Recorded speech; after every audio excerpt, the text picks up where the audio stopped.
Resultados de la Revolución Ciudadana. Y vemos que en América Latina, que han partido históricamente de situaciones terribles, mucho más difíciles que las de España, sin embargo, con seriedad, llevando el sentido común a la práctica del ejercicio de gobierno, se han conseguido resultados que son muy loables y que son muy interesantes. En particular en Ecuador, en los últimos años, desde que gobierna Rafael Correa, no es porque lo digamos nosotros o no es porque lo diga, digamos, gente que simpatice ideológicamente con el señor Correa, es que las instituciones internacionales reconocen los logros económicos de un proceso que ha dicho simplemente no a la ortodoxia que venía diciendo algo terrible en política, decir que no se puede, decir que algo es imposible, decir que no hay alternativa. Aquí hubo un presidente de gobierno apoyado por su pueblo que dijo no, vamos a hacer las cosas de otra manera, y los resultados son muy positivos. En Europa nos dicen permanentemente que no se puede. Esa es una de las razones por las que nosotros nos llamamos Podemos, para decir claro que se puede hacer las cosas de otra manera. Y hay experiencias en América Latina de las que claro que podemos aprender muchas cosas para defender nuestra soberanía nacional y nuestra dignidad como españoles y como europeos. Por ejemplo, la Revolución Ciudadana. Sin lugar a dudas, la Revolución Ciudadana ha conseguido algo que en política es muy importante, el protagonismo de la gente. La democracia no es solamente un procedimiento que sirve para que la gente vote cada cierto tiempo. La democracia implica el protagonismo popular y de los ciudadanos. Y en este país hemos visto que cuando a la gente le dejan tener el protagonismo en política, ocurren cosas razonablemente buenas, se hace una constitución mejor, se hacen leyes mejores para disciplinar a los poderes financieros que nos han llevado al desastre, se hacen leyes para mejorar la situación económica y la situación en la que viven la mayor parte de los ecuatorianos, se reduce la desigualdad, se apuesta por la innovación y el conocimiento, y eso es algo de lo que podemos aprender muchísimos. Sin dejar de tener en cuenta que Ecuador es muy diferente de España y que seguramente Ecuador parte de una situación muchísimo más difícil, entre otras cosas por los desastres de las políticas neoliberales en los años 80 y en los años 90.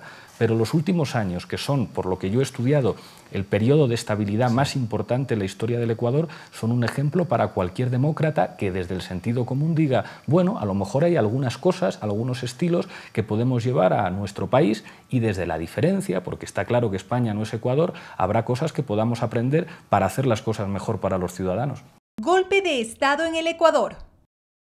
Lo que supone gestionar un país ante la posibilidad de un golpe de Estado, lo que supone gestionar un país ante las dificultades económicas, ante las dificultades de poner a funcionar de manera simultánea intereses diferentes, de manejar con habilidad la complejidad de las relaciones internacionales, los procesos de aplicación de políticas públicas cuyos resultados no se producen inmediatamente, conseguir el nivel de consenso suficiente para llevar a cabo transformaciones que no siempre siguen los pasos que a uno le gustaría que siguieran. El presidente Correa decía, la Constitución, la nueva Constitución del Ecuador, no es un punto de llegada, es un punto de partida. Lo importante no es lo que se escribe en los papeles, sino el día después, cuando tienes una nueva Constitución y tienes que llevar a cabo leyes que logren aplicarla y que logren apuntar hacia un futuro mejor, que sin embargo va a estar lleno de contradicciones y de dificultades. Incluso la posibilidad de que te den un golpe de Estado y que te tengas que jugar la vida y que tengas que enfrentarte a sectores económicamente muy poderosos que no van a tener escrúpulos a la hora de hacer malas artes cuando se te ataca políticamente. Yo recuerdo que el mundo se sorprendió cuando los cables de Wikileaks revelaban que la propia Embajada de los Estados Unidos informaba de que la libertad de prensa en Ecuador era absoluta y que incluso había sectores controlados por poderes económicos privados que estaban conspirando para tratar de ganar por la vía del golpe lo que habían perdido por la vía democrática de las urnas. Gestionar todo eso, manejar todas las dificultades que implica gobernar un país es algo de lo que Ecuador es ejemplo y que no tiene que ver con la definición ideológica que puedan tener quienes mandan o las formaciones que apoyan al gobierno, sino con la habilidad y la brillantez a la hora de cabalgar esas contradicciones, que es lo que en última instancia implica hacer política. Situación actual en España. Hace 2 o 3 meses se produjo una reunión entre el presidente Rajoy y los principales representantes de la banca española. Y en la rueda de prensa posterior, los banqueros llegaban con sonrisas y decían, Rajoy lo está haciendo muy bien, nos está haciendo caso. Que uno piensa a veces, bueno, aunque lo piensas, no lo digas. Es decir, aunque esto sea así, es una manera de insultar a los ciudadanos que un grupo de banqueros se reúnan con el presidente de la nación y celebren la reunión y comparezcan ante los medios de comunicación y digan, este señor está haciendo lo que nosotros le decimos que tiene que hacer.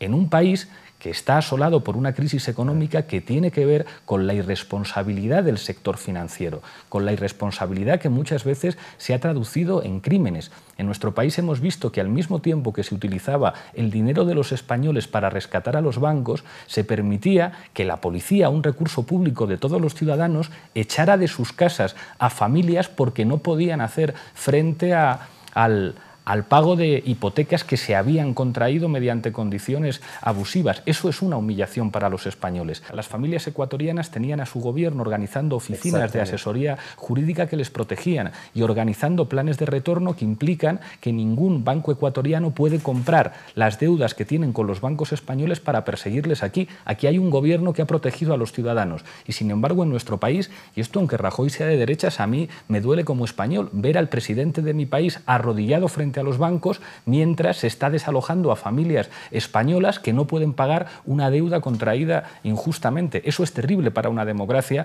que sus instituciones públicas y sus presidentes del gobierno no sean carteros de los ciudadanos, que es lo que tienen que ser, y se conviertan en mayordomos de los ricos y de los bancos. Respuesta a críticas al movimiento español Podemos. Me hace gracia, porque eso es señal de que lo estamos haciendo bien. Cuando en un debate el adversario se queda sin argumentos, solamente puede hacer dos o tres cosas. Una es decir, usted quiere hacer en mi país lo mismo que Chávez en Venezuela. La segunda es, cuando todavía están más preocupados, decir, usted apoya la terrible dictadura de Fidel Castro. Y cuando ya no les queda ningún argumento más, dicen, usted es un populista, porque parece que hablar de la pobreza es ser un populista. Decir que en España 1 de cada 3 ciudadanos está en riesgo de pobreza, como dice Cáritas y la Iglesia Católica, debe ser populista, o decir que hay 3 millones de parados que no reciben ningún tipo de prestación y 6 millones de personas en empleo, debe ser populista.